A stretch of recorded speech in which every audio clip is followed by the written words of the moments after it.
Bem, vamos começar o nosso programa de hoje conversando com o cirurgião-geral do Porto Dias, Fábio Araújo, que vem nos falar de cirurgia robótica no aparelho digestivo. Doutor Fábio, é um prazer tê-lo aqui. Muito obrigado por ter vindo.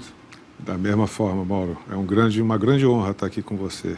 Bem, Belém agora está em igualdade de condições com os grandes centros do país no que se refere à cirurgia robótica. A última novidade em nível de tecnologia na área de saúde. Verdade. Nós já mostramos aqui no argumento o uso dessa robótica na urologia. Faz 2 ou 3 meses, quando chegou no Porto Dias esse equipamento, o da 20. E agora o senhor está introduzindo a cirurgia geral, está introduzindo a cirurgia digestiva com essa nova técnica. Em níveis gerais, qual a grande diferença para o paciente? Eu acho que sempre o que se busca na medicina é a melhoria para o paciente. É óbvio que uma tecnologia desse porte vai trazer também para o cirurgião, principalmente no que diz respeito à ergonomia, também grandes vantagens. A segurança. Segurança, a execução dos movimentos é com muito mais perfeição e segurança. São movimentos extremamente filtrados, né? São escalonados. Então, qualquer movimento que eu comande a partir de uma coisa que vai aparecer daqui a pouco aí, que a gente chama de console, onde tem um joystick, essa manipulação, esse comando que eu crio no joystick, tem umas 7 escalas que vão trazer um tipo de filtração, de filtragem, para o movimento do... Isso vai... Ô, Fábio, agora o senhor me ocorreu fazer um parênteses. O senhor chegou quando jovem a brincar com o joystick? Quem não gostou, então, né? São vantagens, né, daquela época, porque não é também muito fácil qualquer pessoa que chegue agora E depois a gente fingia que estava brincando com o filho, né? Mas estava curtindo mais do que o filho. Então eu sempre fui um apaixonado por videogame. Então, desde a cirurgia videolaparoscópica, o primeiro treino que eu fiz nos Estados Unidos em cirurgia videolaparoscópica, me colocaram numa sala para jogar, para desenvolver, para testar a minha habilidade com a mão olhando para uma televisão. Essa é uma outra vantagem da cirurgia robótica sobre a cirurgia. Eu sempre falo que a cirurgia robótica é um upgrade da cirurgia videolaparoscópica, que foi o grande boom da cirurgia desde que eu me formei. Principalmente no aparelho digestivo, né? Sem Quando dúvida. ela chegou aí na bariátrica, que acabou com aquele negócio de abrir o peito. Você vê que a recuperação da bariátrica, por exemplo, já com a videocirurgia, significou, em vez do paciente passar 7 dias com um grau de sofrimento importante... E com riscos de infecção e tudo mais? 24 a 48 horas está em casa. Então, a cirurgia robótica vai fazer um upgrade sobre isso. Você pode imaginar o que vai determinar isso em termos de conforto para o paciente. E, doutor Fábio, o tempo de treinamento para chegar ao nível de excelência no uso desse equipamento? É bem maior. Nós somos obrigados, porque existe uma padronização dessa plataforma a partir da Intuitive, quem é que administra 100% do robô da 20. A Intuitive é americana. E eles exigem que você passe por cada escala dessa. Então, tem uma parte que é uma parte que é virtual e que você faz um tipo de prova, você presta isso e você tem que ter uma certificação virtual para depois ser testado em cirurgias também virtuais, isso já é em São Paulo, e depois você vai até o centro de certificação final, que é em Bogotá. Então, para nós aqui, ficou em Bogotá por questões burocráticas, mas, de qualquer forma, tem que existir essa sequência em qualquer lugar do mundo. Isso demandou quanto tempo, doutor Fábio? Olha, existe ação dessa parte, eu estou te falando da parte final. Para você ter ideia, eu estou envolvido em cirurgia robótica desde 2009. Quando o primeiro robô chegou aqui no Brasil, não foi no Einstein, desculpa, foi no Sírio-Libanês. Eu fui um dos primeiros cirurgiões a fazer o treinamento no Sírio-Libanês. Eles montaram, a Streitner montou no Sírio-Libanês um centro de treinamento. E a partir daí, sempre existia o robô, eu me deslocava para acompanhar as mudanças, a gente pôde se preparar de uma forma melhor. E esse interesse, principalmente desses cirurgiões que estão vindo aí, é um interesse que não tem como você recuar. Todo mundo, a partir de algum tempo... Chegou para ficar. Ficou para ficar. Até porque os novos profissionais já vêm treinados nesse estilo, né? A expectativa é essa. No início, quando a cirurgia videolaparoscópica, no início dos anos 90, chegou, era para poucos, como é agora a cirurgia robótica. Mas hoje em dia, qualquer residência médica tem o treinamento de cirurgia videolaparoscópica e os cirurgiões que têm chegado estão extremamente preparados para isso. Então, uma pergunta que o telespectador deve estar fazendo, o senhor falou agora para poucos. Em nível de preço, de custo, também continua para poucos a robótica? O que acontece é isso, principalmente num país como o nosso, que temos a nossa realidade, você não pode absolutamente imaginar uma quantificação, né, de indicações e de cirurgias feitas pelo robô como nos Estados Unidos. Lá são 2.000 centros de execução de cirurgia robótica.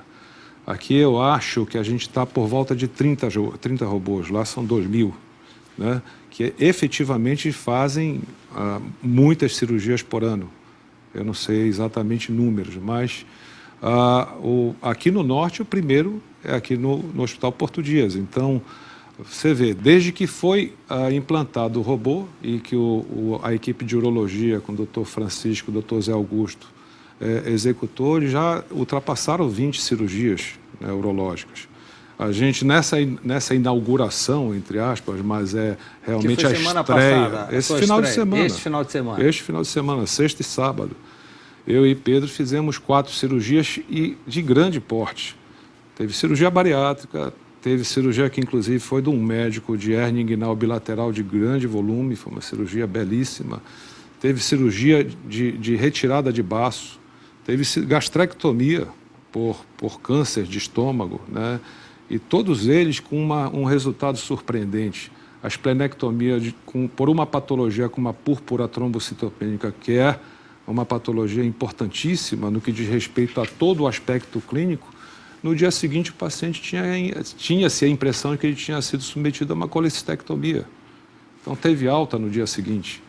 O trauma é muito menor. A diferença do trauma é muito menor. A recuperação é muito mais... Se na videocirurgia, que eu sou um adepto e um defensor árduo da videocirurgia há muitos anos, né? E tive com alguns colegas aqui que são de ponta a oportunidade de trazer a cirurgia avançada em videocirurgia para Belém, né? Eu já era impressionado com esse grau de não agressão, né, do trauma cirúrgico, ou pelo menos a agressão muito maior em relação à cirurgia aberta. Você pode quantificar isso de uma forma muito mais expressiva. Fábio, eu vou pedir que a produção coloque no ar o filme do uso do equipamento. Nós vamos conversar em cima dele, eu acho que ilustrando fica mais fácil. É interessante porque não é todo mundo que tem acesso a essas imagens, né? São imagens muito específicas. Bem, aí está o tal do console que você falou. Essa é onde o cirurgião fica. Você pode perceber que o cirurgião está próximo. O cirurgião hoje não se suja mais de sangue, né? Ele inicia o procedimento locando os acessos que a gente chama de trocar, nesses furinhos na barriga. Você vê aí os braços do robô, já trabalhando. São 4 braços. Essa aí é a torre que a gente tem de imagem, né? Então, o robô, na verdade, são 3 partes. A parte do cirurgião, que a gente chama de console master, que é essa onde tem o joystick, que ele está mexendo, transmite para esses braços do robô no carro do paciente, isso é chamado de carro do paciente, propriamente dito, e o outro é justamente o carro de imagem. Nada manual, até os furos estão sendo feitos pelo robô? Não, os furos são feitos, são locados pelo cirurgião, e a partir daí, quando você introduz todo o equipamento que é segurado por esses braços do robô, então o robô... Essa é a pinça, substitui a sua mão. Olha só, Mauro, o grau de liberdade que o cirurgião tem a partir da manipulação dessa pinça. Você vê que ela imita os movimentos... dá para ver aí que ele vai imitar perfeitamente os movimentos do punho do cirurgião. Com mais precisão, sem Só que filtrando totalmente, não existe tremor. Mesmo um cirurgião que, porventura, tenha algum grau de tremor, ele vai ser transmitido em forma 0. Não existe tremor no braço do robô. O que vai dar uma maior longevidade para os cirurgiões, não é, doutor Fábio? Longevidade, você opera com uma ergonomia boa, está confortavelmente sentado, os comandos são no braço nas mãos, portanto, e nos pés. Você vê que o pé do robô, do cirurgião, está ativando ali o bisturi elétrico, a energia ultrassônica, o bisturi bipolar. Quem fica lá ao lado do paciente... A câmara é controlada pelo cirurgião. Você coloca a câmara e ela fica estável, perfeitamente estável. É o seu olho estável. lá dentro do corpo dele. O impressionante é isso, Mauro. O que mais empolga nesse tipo de cirurgia é que parece que você está dentro da barriga do paciente. Vamos chamar a barriga, né? Dentro do abdômen do paciente.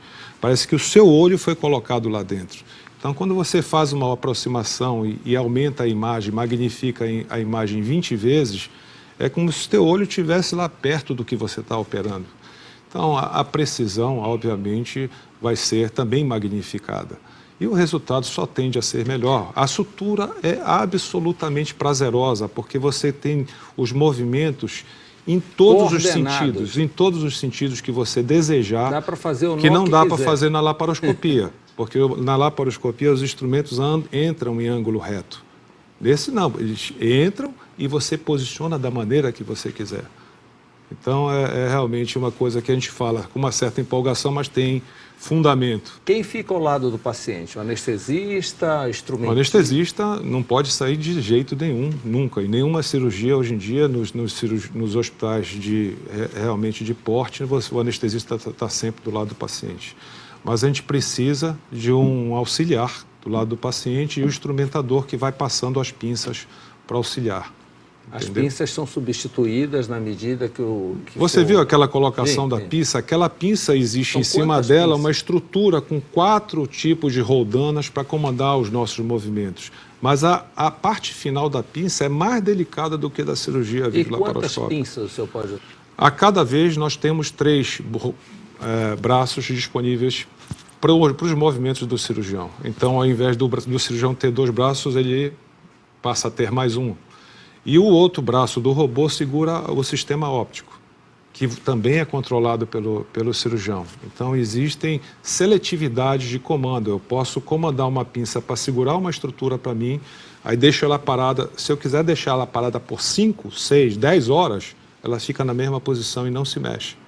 E com as outras 2, eu executo alguma coisa que está sendo apresentada por essa pinça. Em nível de tempo de cirurgia, qual é o ganho? A tendência é, em tempo de cirurgia, isso ser melhorado em relação à cirurgia videolaparoscópica, porque você vai ter um braço a mais, você vai ter uma melhor visão, você vai ter uma aproximação maior. 2 cirurgiões simultaneamente trabalhando. Você imagina uma gastrectomia um tempo atrás, feita aberta, com necessidade de colocar o paciente no CTI, porque porque desequilibra. Você fazer uma cirurgia dessa e não cair uma gota de sangue no campo cirúrgico.